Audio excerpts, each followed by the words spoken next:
in there? I'm back. In this episode, Walt has moved back into the house, very much against Skylar's wishes.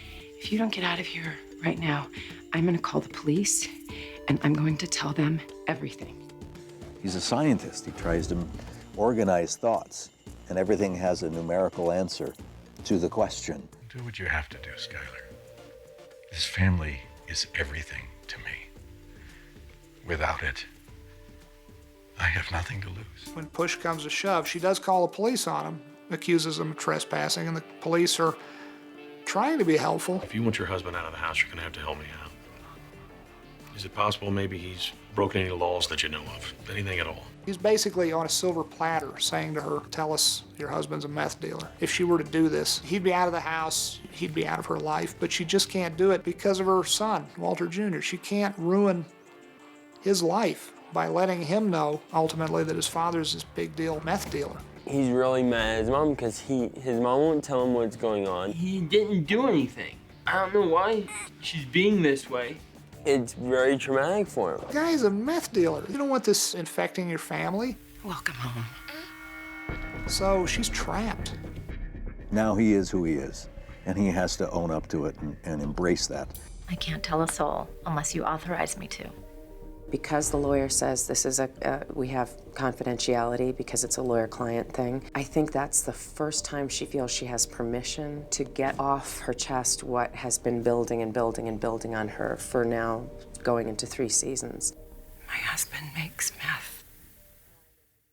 And I think the relief of it is extraordinary. So the lawyer becomes almost a priest in a way, and a female friend, a female figure that she wishes she had in her life. Let me go to the police and tell them what you just told me. This is a no-brainer. It's the best thing for you and your family. I can't do it.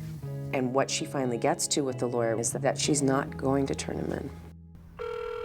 Hey, if you're trying to sell me something, I've got 4 little words for you. Do not call list.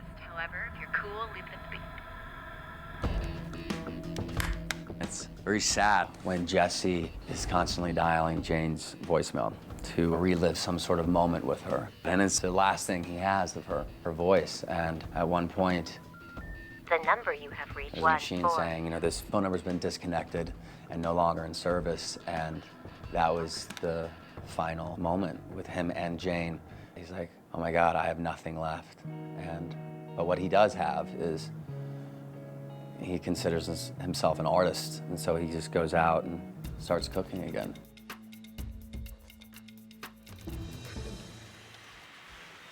A lot of people probably not going to like Skylar for what she does at the end of this thing. It's a sort of desperate act.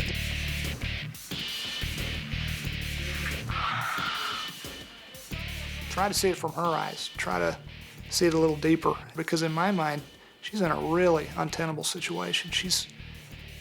This is a terrible thing Walt's done to her. Are your kids home? She does it because she doesn't really know what else to do. And this man is a nice man who's caring and wanting to help and and really cares about her.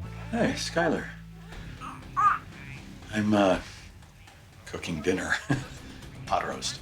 I think it's a lot of rage going on actually inside of her, and instead of yelling at him, it's her way of going, okay, you're not gonna get out of the house, you're not gonna abide by the rules I set up, you're gonna make me look like the bad guy in front of my kids. Okay, I'm gonna do this. I did. You can do the math for yourself what I.F.T stands for.